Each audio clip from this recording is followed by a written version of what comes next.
Certains cadrans sont interactifs. Quand on les voit sur l'Apple Watch, on peut les modifier. Par exemple, avec le cadran solaire, on peut changer l'heure avec la couronne digitale. On peut avancer dans le temps ou revenir en arrière, et on voit la course du soleil tout au long de la journée. En appuyant sur la couronne, on revient à l'heure en cours.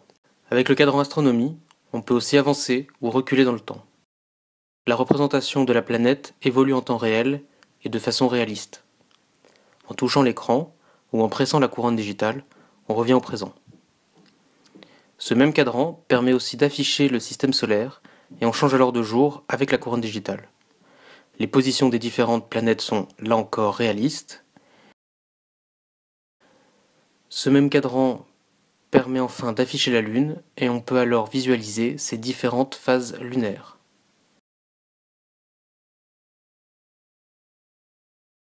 Le cadran mouvement affiche un nouveau papillon, une nouvelle fleur ou une nouvelle méduse à chaque fois que l'on touche l'écran. L'Apple Watch contient 10 cadrans différents, mais on peut en personnaliser certains. Pour changer de cadran, il faut utiliser la fonction Force Touch, c'est-à-dire appuyer fortement sur l'écran. On peut alors faire défiler tous les cadrans proposés par défaut et choisir celui que l'on souhaite avoir sur sa montre. Un bouton permet de personnaliser un cadran. L'interface affiche alors les zones que l'on peut modifier en vert, ici l'échelle du chronographe. On utilise la couronne digitale pour choisir parmi différentes options, en l'occurrence la quantité de données à afficher. La présence de points blancs en haut de l'écran indique qu'il y a d'autres options. Avec ce cadran, on peut glisser vers la gauche pour changer la couleur de fond et, par exemple, utiliser un fond blanc. Le troisième volet sert à ajouter au cadran d'autres informations complémentaires que l'on nomme complications en horlogerie. On peut ainsi afficher la météo, ses rendez-vous du jour ou bien encore l'activité physique réalisée aujourd'hui. Apple propose plusieurs options, mais on ne peut pas afficher n'importe quelle information n'importe où.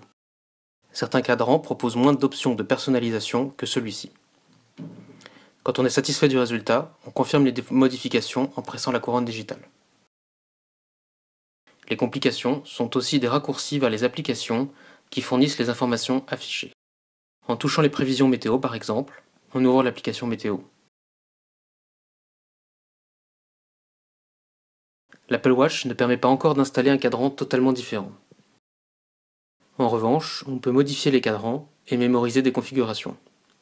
Ici par exemple, on modifie le cadran modulaire après avoir touché le plus qui permet de créer un cadran personnalisé.